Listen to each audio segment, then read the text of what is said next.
Hey, good afternoon, guys. My name is Kirby Smith. I work for Lightspeed Construction, and I am here inspecting HOA property and giving a bid on replacing portions of roofs.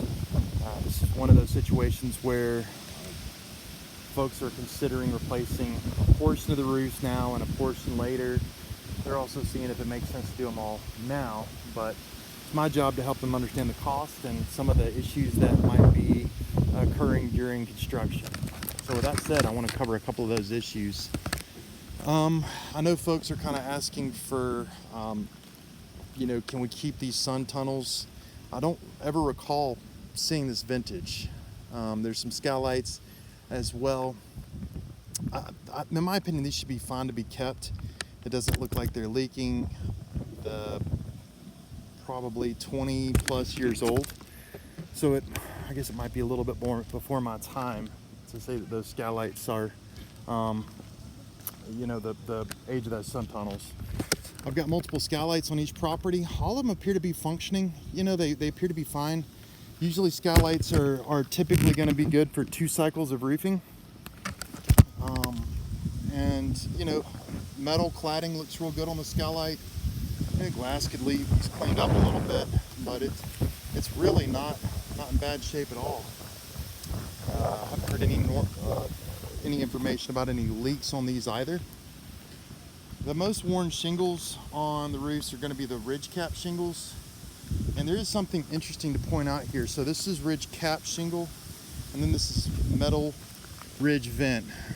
As I put my hand over the ridge vent, so you can see right there, I'm not feeling any heat coming out at all. It's not an extremely warm day, but it's probably 82 or 83 degrees here. And I'm putting my hand and I don't really feel any heat. So I'm almost wondering if the builder, whoever might have built these structures, just didn't pay attention, and maybe the ridge vents weren't quite cut in exactly as they should be to exhaust heat. So I'd be curious about that. Might get a chance to look at that on the inside. Chimney flashings, I know that's one of the things that HOA president mentioned. The chimney flashing here on the head or the top portion of the chimney has got some rust going on. It'd probably be best to replace this piece of metal. Usually without a cricket, what we'll do is we'll put a caulk bead down this line after we replace this metal. We'll caulk the back of it where ice can't dam and come in behind the shingles. That's a pretty interesting cracking shingle. That shingle is actually cracked all the way through. Wow, look at that. I don't see them often that cracked. That's a crack all the way through that shingle. The same story here. This one might be a little bit more rusted. Maybe replace this one piece of flashing real good. And then obviously there's going to be some step flashing. I went ahead and checked on that. You can see a couple of pieces of step flashing here at this chimney. Those appear to be pretty good shape. We may attempt to keep some, maybe replace some.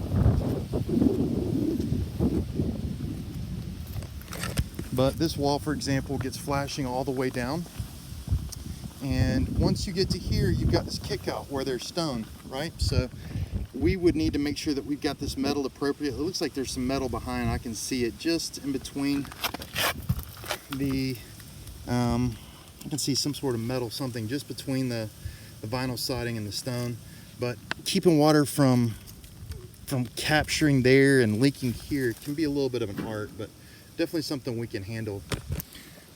The last mention was the chimney caps. I've dropped a picture in here of the caps. You guys can see that, those could potentially be an issue as well.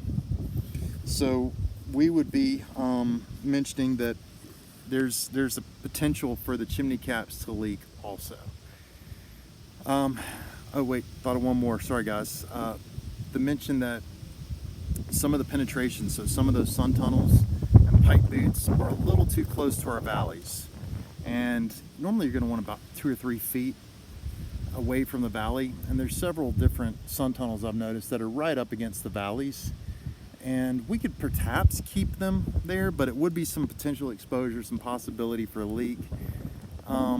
So we would maybe start to talk about trying to, reroute that through the roof, perhaps with some new sun tunneling. And guys, that's pretty much it. Gutters and gutter guards as well. Drop a quick image of that. Holes are cool, right? You got a missing portion of shingle there. Holes are cool, they can help it drain, but I've been told that these gutter guards may not be long for this world. We might be removing these things and chucking them when we roof. So we'll just see kind of what direction our owners get. But some of them, about 50-50, have the perf, which is the holes. Some of them have, they're just solid. And I know that some of them are going to be overtopping. But this is about what you can expect from the top.